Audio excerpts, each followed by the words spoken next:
Eżis telespettaturi, insellmilkom u nilqakom għal programm ieħor minn din is-sensiela ta' programmi Solidarjeta ma' Ħutna Ippersegwitati. Insellmilkom jiena wkoll dawn il-programmi qed jaslulkom mill-Uffiċċju ta' Malta tal-Aid to the Church in Need, magħrufin ukoll bħala ACN. F'ħafna pajjiżi il-Kristjani qegħdin jitpoġġew fi żvantaġġi kbar minħabba il-fidi li jħaddru.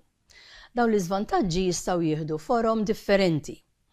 Fil-programm tal-lum se jkollu format differenti għaliex f'din is-sensiela ta' programmi minn barra illi qed nurukom filmati dwar realtajiet diffiċli għal Kristjani se niffukaw il-lenti tagħna wkoll fuq xi pajjiż partikulari.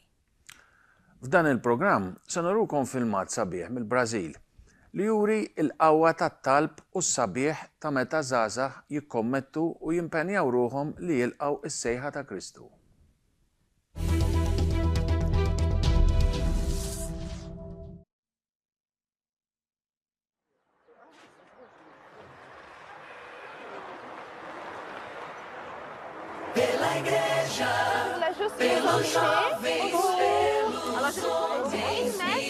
Quando você pede, When you ask young people for little, you will receive nothing.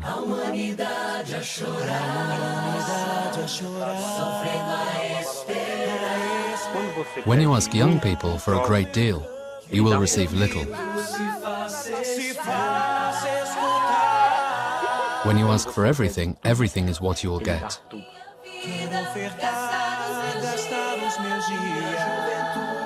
eu acho que o mistério está exatamente aí.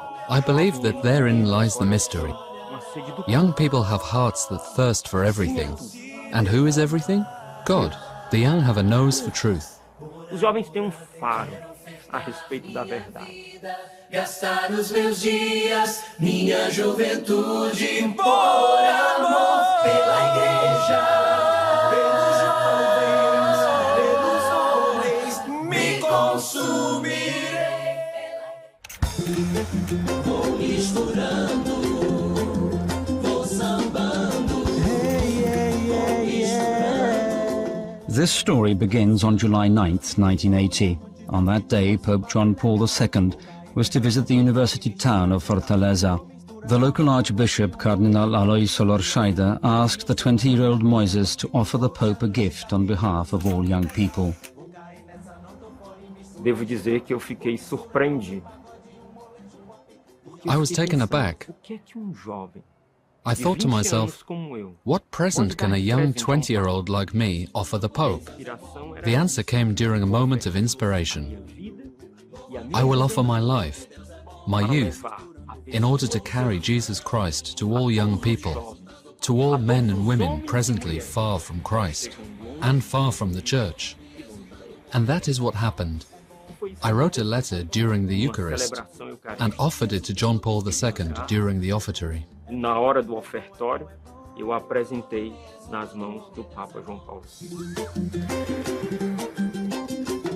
Meeting Pope John Paul II was a profoundly moving experience for Moises. However, he wondered how he might put his offering into practice. One question in particular troubled him more than any other. Como falar do evangelho a quem aparentemente How do you talk about the gospel to those who clearly do not want to listen? Sometimes I would pass places where young people hang out smoking, drinking. I would tell myself, my God, not so long ago I was just like these people. Deep down they are looking for a love that does not end. However, they are searching on the wrong road, behind the wrong doors.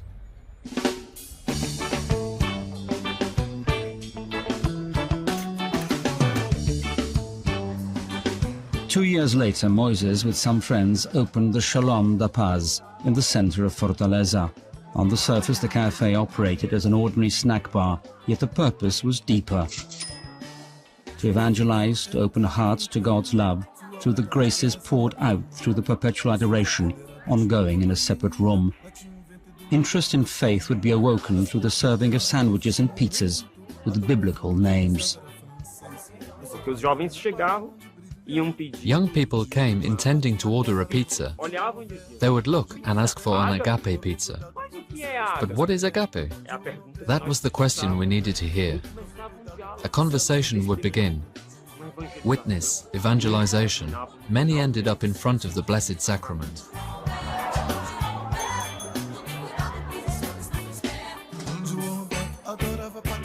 Pescador vai atrás do peixe. A fisherman must attract fish.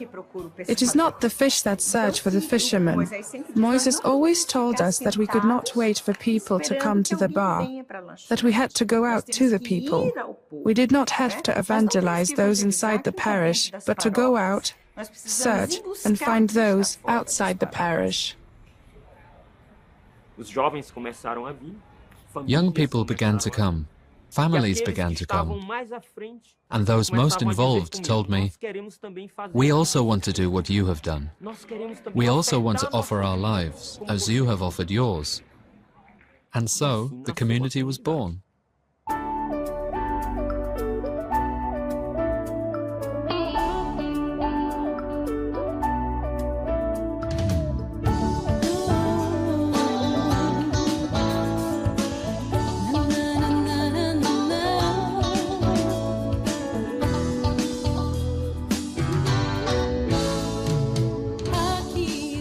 During its now 30 years of existence, over 5,000 members have been drawn to Shalom. The community over time is divided into two branches: the community of life, committed exclusively to prayer and the mission, and the covenant community, those living the Shalom charism while fulfilling their secular commitments. Numerous prayer groups have also sprung up with a following of over 40,000 participants. Both branches are made up of young people, families, consecrated lay people and priests.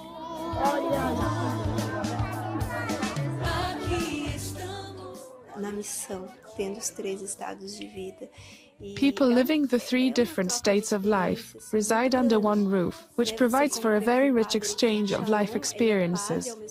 We live with a priest from the Shalom community. He is a priest, yet at the same time he is like a brother in a family. Married couples in the community help us to see the essence of everyday giving of oneself. Today we are privileged to have people living in celibacy amongst us who have already taken the final vows. Their example greatly influences our decisions, our everyday yes to God. Life in this community is a great joy.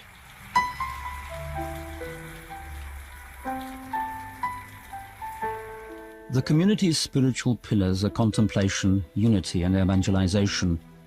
In the community of life, mornings are dedicated to personal prayer based on the Word of God, singing the Lauds, the sacrifice of the Eucharist, adoration of the Blessed Sacrament, and studies. Afternoons are dedicated to the community's evangelization and missionary works. Members of the Covenant community also dedicate themselves to everyday personal prayer, participation in the Eucharist, and their prayer group, as well as engaging in one of the many community apostolates.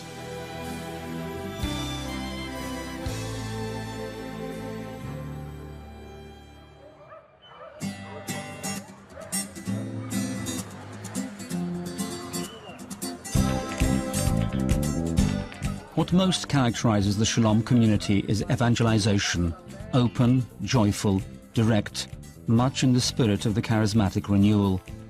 The evangelization in the cafe flourished, and soon the youth began to bring their parents and grandparents, which led to the establishment of a family evangelization program. Soon after, a young drug addict appeared, followed by the homeless and Brazil's infamous Meninos da Rua, or street children, and so the community also founded centers for them.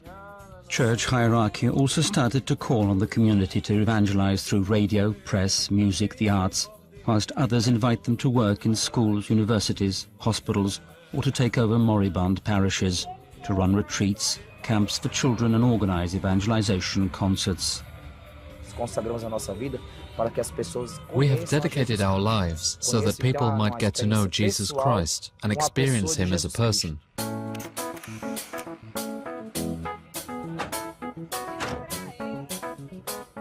Ramiro, a seminarian preparing for the priesthood in the community of life, was sent for a mission to Sao Paulo.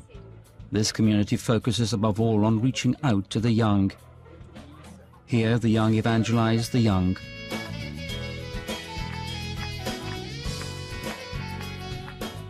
The snack bar becomes a venue for concerts and theatre shows and is a place where numerous prayer groups meet.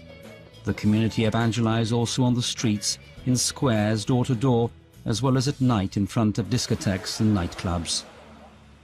Que eu me lembro jovem que estava na Robert Kennedy. I remember a boy on Robert Kennedy Boulevard. There were a group of 5 young people. We approached them, began to talk. They were taking cocaine. 4 walked away. 1 stayed. We prayed for him, and he said, "Ramiro, I can't take this life anymore. An empty life.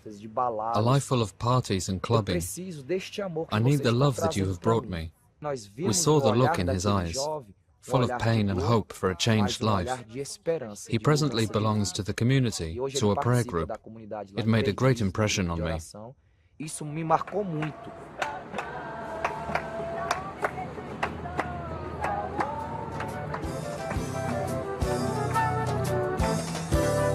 Preste atenção nessa história que eu vou contar, que eu vou contar, que eu vou contar. Preste atenção nessa história. As the Shalom community grew, many in the church began to ask whether this charisma that had attracted so many young Brazilians might have a similar impact on young people in other countries, whether direct street evangelization would work in different cultures, such as aggressively laicized Europe or even in Africa. Essa pergunta frequentemente é feita. Bishops pose that question to me many times. Do you think the young are the same the world over? They told me that applying the same evangelization method in Brazil as in other countries was not possible. E eu então disse a ele, eu disse, olha, nós. I told them, look, God resides in us. If you believe that Jesus works in Brazil or in Europe or in North America and Africa, then you will agree with me that if we draw near to Jesus, he will suffice in every culture. Que se o que nós trazemos é Jesus, Jesus vai ser suficiente para qualquer cultura. No decorrer do tempo, quando os bispos foram convidando, With time, when bishops invited the community, and the community began opening houses in various Brazilian cities, and then in many countries, we began to understand that this charism was not intended for one town, or for one country, Brazil. This charism belongs to the whole world. F'dan il-video li rajna ħareġ ċar kemm ġid jista' jinħoloq meta żagħżugħ jew żagħżugħa iwieġbu għas-sejħat tal-mulej. Dan is-saċerdot ftit qatt basar li kien se joħloq moviment kbir fost iż-żgħażagħ u koppji miż-żewġa bl-isem ta' Shalom, paċi. Liema moviment diġà għamel ħafna ġid. Veru li l-mulej jaħdem b'modi misterjużi li waslu għal tant ġid. Dan se narawh ukoll fil-filmat li jmiss.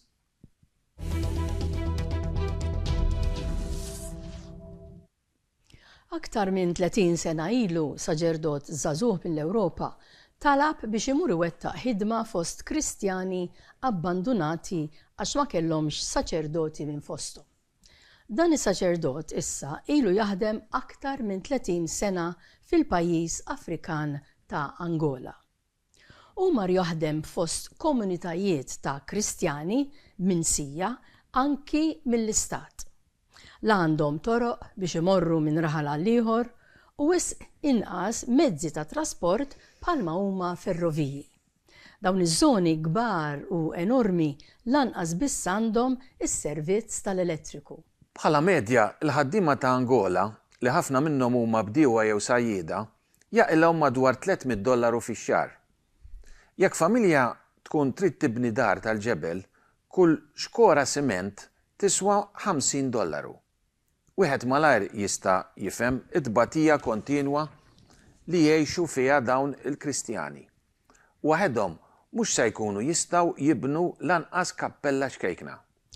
Hawn fejn tidħol l-Aid to the Church in Need biex grazzi għal benefatturi anki il-Maltin tal-ACN tajn lil dawn il-Kristjani minsija billi tisponsorja il-bini ta' knejjes żgħar u ċentri ta' talim għal katekisti.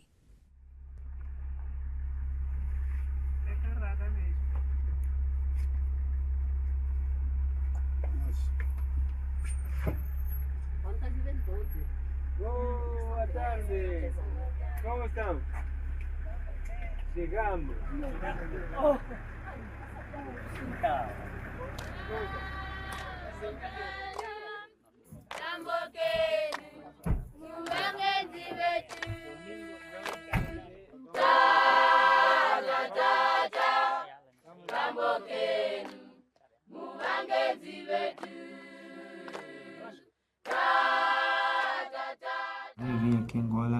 I came to Angola as a 28-year-old, so a couple of years ago now.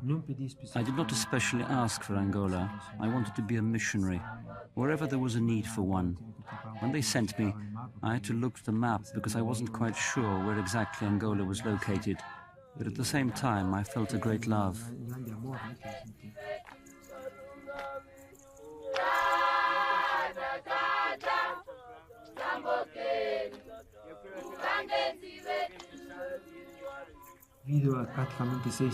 I practically lived in the war zone of this civil conflict for 6 years. The first shock I lived through on coming here, the most powerful of all, was the contact I had with the society here in Luena, a highly militarized town where everyone was a soldier. A vindication of violence as a means of achieving peace, a constant excitement with war and violence, all in pursuit of peace. It stood out in sharp contrast with the life we led in our Christian communities.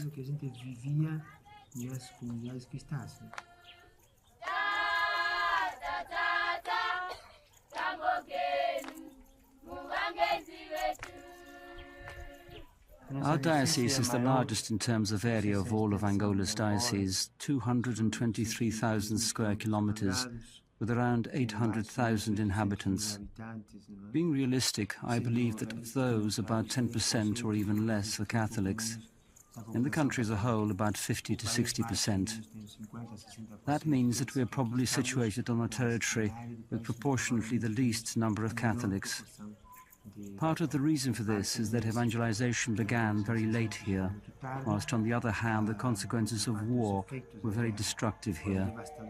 All the churches were destroyed and the great majority of missionaries left the country. There is a great yearning for God. If we don't fill it, others will.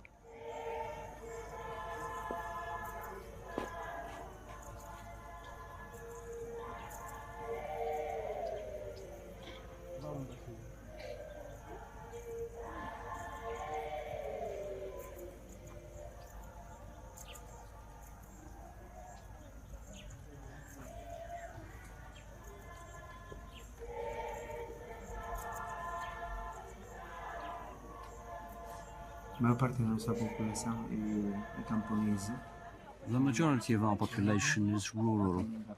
They live off the land as well as from fishing, because though there is no sea, there are many rivers and lakes, vast areas that become submerged in the rainy season. However, this is not only a poor area, but also a forgotten one.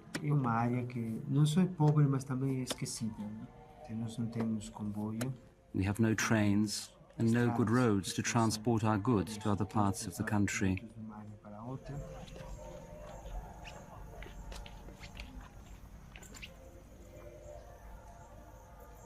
The majority of our people have no electricity supply. There are great difficulties with access to education. The majority still cannot read or write.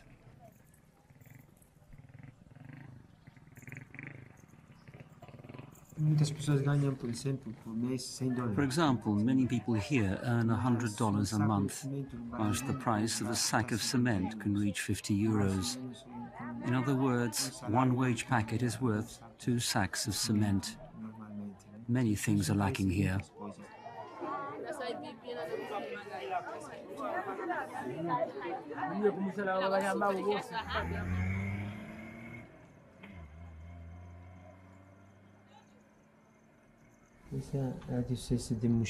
This is the Diocese of Moxico, otherwise known as Luena.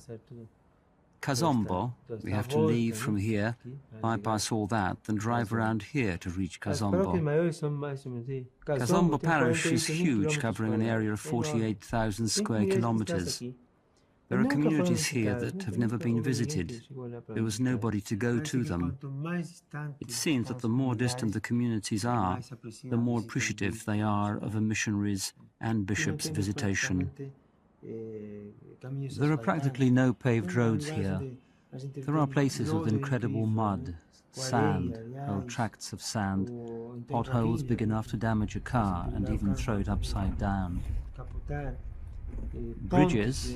We survived many difficult situations on bridges, including the threat of falling into the abyss, down a crevice, as well as into a river. Crossing rivers, sometimes without a bridge or unstable, dangerous ones, is a challenge. One must like adventure. If not, things could become somewhat difficult.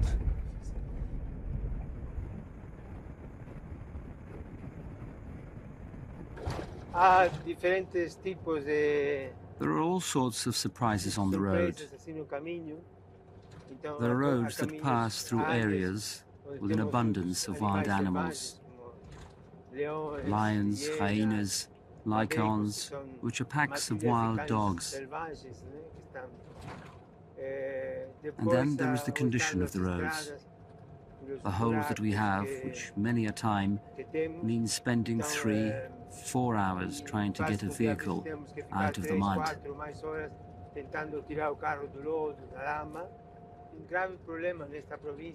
We also have a big problem with landmines in this province. In some places their position is noted, and we know the whereabouts of minefields. There is a sign, a triangle, a warning of a mine threat. But there are areas that are cleared of mines twice over, as new minefields are discovered in the vicinity.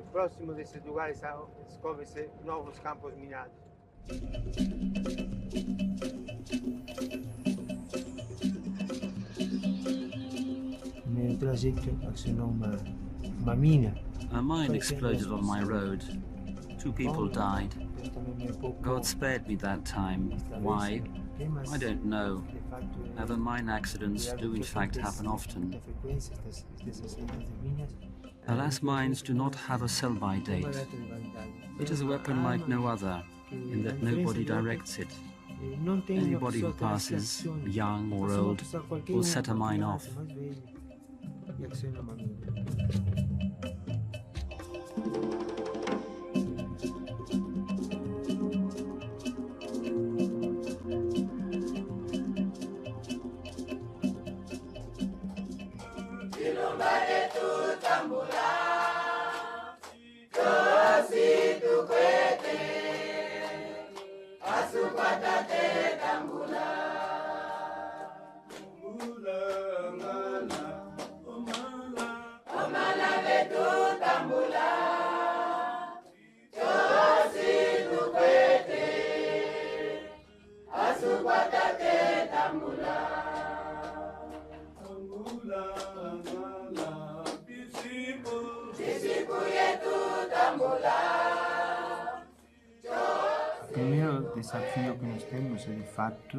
The first challenge we face is the great shortage of missionaries and priests. The majority of our 14 parishes have no priest. We have many parishes where serving priests are elderly. On the other hand, the diocese had up to now no organizational structures of its own, enabling it to train priests. That was one of our great dilemmas. How to train priests locally, instill in them a love of diocese and the ability to identify with this nation, put down roots here and seek to evangelize it. That is why, in spite of many difficulties, we decided to set up a propaedeutical seminary. Next year we want to open an intermediate seminary. There are areas that have had no missionary for over 30 years. Last year we visited a certain community, a populous and animated community that had never taken part in a mass. Então vamos fazer como sempre fazemos assim um pequeno encontro, né? Já fizemos há poucos dias, mas agora Our second priority is training catechists. We run an itinerant catechist education course that aims to alphabetize, but also to teach participants how to build a chapel, recite morning and evening prayers, how to encourage various community groups to greater activity, and how to teach the catechism. Parishes, for example, number 130 communities, and so the number of catechists oscillates around the 200 mark. In such situations, catechists are both guides and leaders of their respective communities.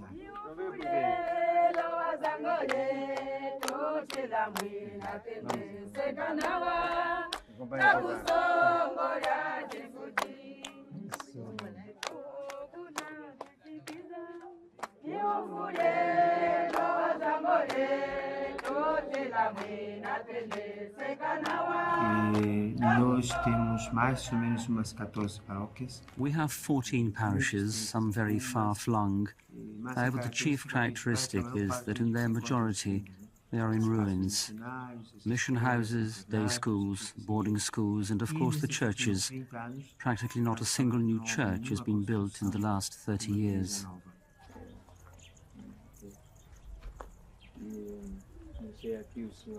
Aħna nemnu li l-mulej jibki meta jara din it-tbatija kollha kkawżata minn bnedmin fuq bnedmin oħra. Bil-ħidma tagħna Late to the Church in Need tipprova tixxotta dmuħ tal-mulej billi tgħin lil dawk il-Kristjani f'pajjiżhom stess. L-ACN tgħin ukoll il-saċerdoti u sorijiet tas-sew dedikati li jgħinu lil dawn il-Kristjani billi l-ACN tipprovdilhom ikel, mediċini, trasport, kif ukoll għodda ħalli huma stess jippruvaw jaqilgħu xi jieklu u ma jibqgħux dipendenti kompletament fuq l-għajnuna. L-ACN tajnhom billi toffrilhom il-mezzi ħalli jħaddmu t-talenti tagħhom stess u bekk jippruvaw jibdew ħajja ġdida bil-ftit li għandhom. Eżis telespettaturi, wasalna biex nagħlqu programm ieħor minn din is-sensiela Solidarjeta ma' Ħutna Ippersegwitati. Tal-lum kienu żewġ filmati li juru kemm qed jinħoloq ġid meta żgħażagħ iwieġbu għas-sejħa tal-mulej. Fejn dawn is-saċerdoti ma jkollhomx il-mezzi finanzjarji mill-komunitajiet Kristjani tagħhom minħabba faqar, diskriminazzjoni jew saħansitra abbandun jew persekuzzjoni, Late to the Church in Need, jiġifieri l-ACN, tidħol biex tajn il-proġetti ta' dawn is-saċerdoti. Kull sena l-ACN tajn aktar minn 6,000 proġett ta' għajnuna biex tixxotta d-dmuħ tal-mulej għal dawn il-Kristjani. Jekk tkunu teħtieġu iktar informazzjoni dwar Late to the Church in Need, tistgħu tikkuntattjawna bit-telefon fuq 21 48 7818. Inkella b'SMS fuq 7999969. Late to the Church in Need hija fondazzjoni pontifiċja fih dan il-Knisja Kattolika, jiġifieri taqa' direttament taħt il-Papa. L-ACN hija rreġistrata f'Malta bħala fondazzjoni skont il-liġijiet ta' Malta bin-numru VO/2227. Dan il-programm ikun imtenni fil-jiem li ġejjin. Grazzi tal-attenzjoni tagħkom.